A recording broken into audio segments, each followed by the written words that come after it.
అతను నేను చూసేంత వరకు అతనే చెప్తాను, అందరు మీకు తెలుసు, అందరికి తెలుసు, సుదీర్ఘమైన రాజకీయాల్లో ఉన్నారు, పదవులు అనుభవించారు అంటున్నారు. కానీ ఎవరు చూడలే ఇంత బురదలో దిగిన వాడిని. కాబట్టి అతను బురదలో దిగినాడు, బురదలో ఇరుక్కోపోయినాడు, కావాలని తెలిసే దిగినాడు, దాంట్లో ఆదాయం ఉంటుందని. దాన్ని తీసుకొని వచ్చేసి అందరికీ పూస్తే అయిపోతుంది కదా, నన్నే వాడుకోరు కదా అనే పద్ధతిలో ఆయన పోతున్నాడు. ఇంకా ఆయన గురించి నేనేది కామెంట్ చేసి కంప్లీట్గా ఆయన నేను ఆ రోజే 30 తేదీ చెప్పినా, అంతకంటే ముందు చెప్పిన ఈ జిల్లాలో జరుగుతున్నది. ఇప్పుడు కూడా ఒక మాట అన్నాను, జిల్లాలో జరుగుతున్న దౌర్జన్యాలు కావచ్చు, భూ ఆక్రమణలు కావచ్చు, డబుల్ రిజిస్ట్రేషన్లు కావచ్చు, దాన్ని క్వశ్చన్ చేసే నిజమైన ఆస్తి పరుడే, అంటే ఆస్తి ఉండవు, క్వశ్చన్ చేసే వారికి థ్రెటనింగ్లు కావచ్చు, ఇవన్నీ చెప్పినాను కదా.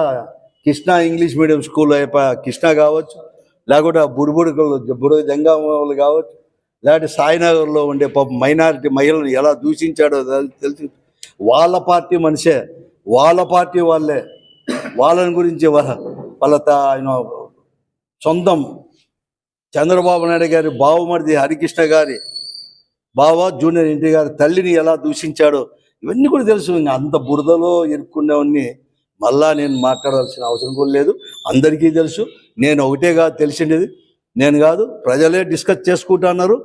పత్రికల్లో కూడా మీరు కూడా అన్నీ రాశారు, ఇదేదో కొత్తగా రాసింది కాదు.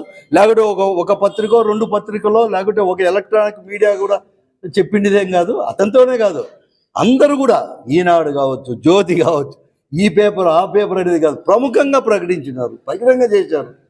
ఇది కాదు, ఇదే కాదు, ఇది కూడా తీసుకోండి. ఇక్కడే మా అనంతపురం కూతవేజూరులో మన జిల్లానే పాపంపేట చూడండి, ఈ పొద్దు కలెక్టర్ తేల్చినాడు, దొంగ సంతకంతో విఆర్ఓ సంతకంతో ఎలా చేసినాడని చెప్పేసి. అదేగా చెప్పేది.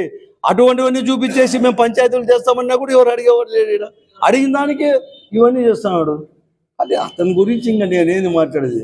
కానీ ఏదో అన్నాడు, అతనే చెప్పినాడు కదా, నీకేమి ఏంటివి లేవు నీకు అని చెప్పేసి, కాంట్రాక్ట్ లేవు, రియల్ ఎస్టేట్ లేవు, అవన్నీ అంటున్నాడు. ఏదో చూపిస్తే అయిపోతుంది మాకు కూడా, ఇంకా మాకు కూడా మేలే కదా భూమి మీద. మేము కూడా అనుకుంటుంటాం ఎప్పుడు, ఇక మేము కూడా మాకు కూడా మాది ఉమ్మడి కుటుంబం, 3 అన్నదమ్ములు కలిసే ఉన్నాము, మాకేదో ఇంత ఉంది అనుకుంటున్నాం.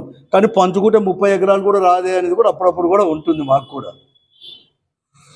3 పంచుకుంటే 30 ఎకరాలే రాదు అని కూడా ఎలా ఏం ఇన్నేళ్ళు ఉన్నామో అతను చెప్పినాక మాకు అనిపించింది, అవును నిజమే కదా, మా తండ్రి గారు ఇన్నేళ్ళు ఉండే, ఇన్ని టర్ములు ఉన్నారు, నేను ఇన్ని టర్ములు ఉండా, అంతా కలిసి 30 ఎకరాలు రాకపోతే ఎట్లా అది మాకు కూడా అనిపిస్తుంది. కానీ ఏదో ఆయన ఇంకా చేస్తా అంటే ఇస్తే మంచిదే కదా, ఇప్పుడు చూపించేసి ఎవరైనా అన్యాక్రాంతం చేసినా అది కూడా మాకే ఇప్పిస్తే ఏదో చూస్తాను, మళ్ళీ నేను కూడా ఆలోచించేస్తాను. మాది రాజకీయ జీవితం అనేది మా కుటుంబం, నాది ఒకటే చెప్పండి, నేను ఎప్పుడు కానీ నేను కాబట్టి నన్ను నా గురించి మా కుటుంబం. అక్కడ మా తండ్రి గారు అప్పుడు అనంత వెంకటరెడ్డి గారు కావచ్చు, ఆ తర్వాత మేము 3 అన్నదమ్ములు, ఉమ్మడి కుటుంబమే. ఏదైనా కానీ చట్టానికి వ్యతిరేకంగా ఏదైనా కానీ ఉంటే ఎవరు వద్దన్నారు, మీ దగ్గర ప్రభుత్వం ఊరికే తీసుకోండి, ఎవరు వద్దన్నారు. చట్టానికి వ్యతిరేకంగా ఉంటే, చట్టానికి వ్యతిరేకంగా వేరేటి ఏదైనా మా దగ్గర ఉంటే తీసుకోండి. అంతేగాని దానిని బట్టి మమ్మల్ని బెదిరించి ప్రజా సమస్యలు మా గలం విప్పుతా అంటే, మా గలాన్ని నొక్కుతామంటే చాలామందిని చూసాం. ఎవరు అట్ట దానికి భయపడే వాళ్ళం కాదు. మేమేదో ప్రజాప్రతినిధిగా ఉన్నప్పుడు ప్రజాసేవ చేసేవాళ్ళం చేస్తాం, ఆ తర్వాత మా వ్యాపారాలు చూసుకుంటామని కాదు. నువ్వే చెప్పినావు, మాకు రియల్ ఎస్టేట్ లేదు, వ్యాపారాలు లేవు, అవన్నీ ఏం లేదు. నువ్వు అంత చెప్పినావు అంటే అది చూపిస్తే మాకు సంతోషమే. నేను కూడా ప్రజలకే చెప్తాను, ఉందప్ప చెప్తాను, భయమేమి అట్లా ఏం లేదు, మాకు కూడా ఉన్నాయి చెప్పండి. ఎవరు మేము భయపడే వాళ్ళం కాదు, రాజకీయ చేతులు లేదు, మేము ప్రశ్నిస్తూనే ఉంటాం. ప్రతిపక్ష పార్టీగా అధికారంలో ఉన్నప్పుడే మాట్లాడినాను. మా పార్టీ అధికారంలో ఉన్నప్పుడే ప్రజా సమస్యల్ని అన్ని మీటింగ్లో కూడా మాట్లాడతాను. ఏదైనా కానీ దౌర్జన్యాలు మా వాళ్ళు చేసినా కూడా ఏదో రకంగా కూడా దాన్ని చేసేది మంచిది కాదని చెప్పేవాళ్ళం. మా తత్వం అది. నువ్వేది మాట్లాడేది ఏదో అన్నాడు, నీళ్లు తెలీదా ఇవి తెలియదండి. నిజమే, అతను తెలుసు. నాకైతే కొన్ని తెలుసప్ప. ఒకటి, కృష్ణా జలాల గురించి నాకు తెలుసు, ఈ కరువు ప్రాంతానికి ఎలా తీసుకుంటాను. కృష్ణా జలాలు ఎంబడి రాయలసీమకి వచ్చేటప్పుడు, కృష్ణా దగ్గర నుంచి వచ్చినప్పుడు మేము కావచ్చు, నాతో పాటు ఇంకా చాలామంది పెద్దలు, రఘువీర కావచ్చు, ఇంకా చాలామంది పెద్దలు ఆ రోజు రాజశేఖర రెడ్డి గారు అందరూ. ఎందుకంటే దానికి ఒక చరిత్ర ఉంది. ఈ రాయలసీమని కరువు సీమ నుంచి తీసేయాలంటే, దీనంతా పారుదోవాలంటే కృష్ణా జలాలు అనేది కూడా తీసుకొని రావాలని ఎంతోమంది పోరాటాలు చేశారు. ఆ పోరాటాల ఫలితమే రాజశేఖర రెడ్డి గారు ముఖ్యమంత్రి అయినాక కొంచెం సాఫల్యం చేసి ఉంటే అతను పోతే ఆ జలాల్ని నడిపించుకుంటూ వచ్చిన వాళ్ళం మేము. జలాలెమ్మడి మేము రాలేదు, జలాలను నడిపించుకుంటూ వచ్చి జీడిపల్లికి తీసుకొచ్చిన వాళ్ళం. జలాలు ఏమి తెలిసింది కాదు.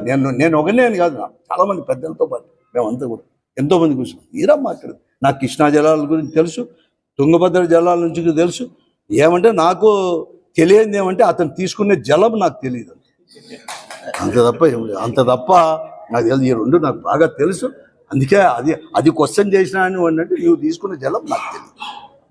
ఈ జలాలు అయితే బాగా అంటే అంతకంటే మనం వద్దు, మీరు కూడా వద్దు. అది అయినా కూడా చెప్తున్నాను, అతనే కాదు ఎవరైనా కానీ అప్రజాస్వామ్య పద్ధతులు ఏం పని చేసినా కూడా ప్రశ్నిస్తూనే ఉంటాం, వాళ్ళపైన పోరాటం చేస్తూనే ఉంటాం.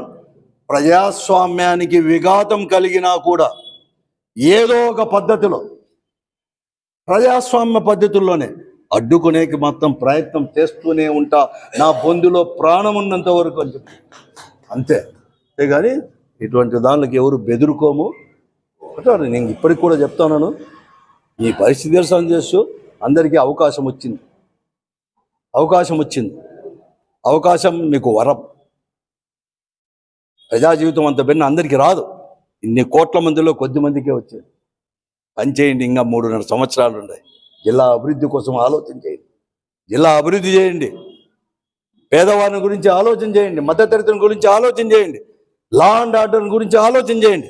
మీకు అధికారం ఇచ్చింది, మిమ్మల్ని నమ్మి ఎన్నిక కాబడింది, ప్రజలు ఓట్లేసింది మీ ఆస్తులు సంపాదించుకోవడానికే కాదు, మిమ్మల్ని చలాయించుకోవడానికి కాదు. అందరు ప్రజాప్రతినిధులకు చెప్తున్నాను, ఏ పార్టీ దానికి కాదు, ప్రజాసేవ చేస్తారని చెప్పేసి. అంతకంటే ఎక్కువ చేస్తే మాకేం అధికారం ఉండాల్సిన పని లేదు. మేము ప్రజాప్రతినిధులు కాకపోవచ్చు, కానీ మాట్లాడతాం ప్రజాసంపద. అయినా కాదు, చాలా ఉన్నాయి అటువంటి గొంతులు, లక్షల కోట్లు ఉన్నాయి, పత్రికలు ఉన్నాయి, కలిసి పోరాటం చేస్తాం. అది ఏది నువ్వు బురదలో దిగి అందరినీ బురదలో దిస్తామంటే ఒప్పుకునేవాడిని కాదు. చెయ్యి, మంచి పని చేయండి, ఒప్పుకుంటాను, నేను ఒప్పుకుంటాను. ఇంకా చేస్తామంటే ఇంకా చెప్తాను. నేను కూడా ప్రజాప్రతినిధి ఉన్నప్పుడు చాలామంది చేశాను. 5 సంవత్సరాల్లో 2 సంవత్సరాలు కనబోతే 3 సంవత్సరాల్లోనే జిల్లాకు చేసింది ఇచ్చిపెట్టండి. తాగే నీళ్ళ దగ్గర నుంచి ప్రతి ఒక్కరు కూడా పోరాడి బహిరంగ వేదికల పైన కూడా మాట్లాడి ముఖ్యమంత్రి అని చెప్పి నేను భయపడలేదు. వీళ్ళ మాదిరి మాట్లాడి తీసుకొని సాధించి పెట్టినాను. ఇక్కడ కూడా టౌన్లో కూడా మీరే సాక్షులు, అందరూ కూడా చిన్న చిన్న సందుల్లో చేతనైనంతవరకు చేశారు. ఇంకా చేయండి, ఇంకా ముందుకు తీసుకోమండి,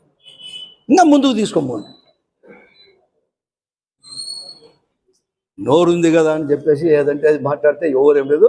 ఇది నేను మొదలా కూడా చెప్తాను, మా కుటుంబం రాజకీయం మేము ఉన్నాము, రాజకీయాల్లో ఉన్నాం కదా, మా కుటుంబం యొక్క అయితే మనంతా తెరిచిన పుస్తకమే, ఏం దాచిపెట్టుకోవాల్సిన పని లేదు. కష్టాలు కూడా కావాలంటే చెప్తాను.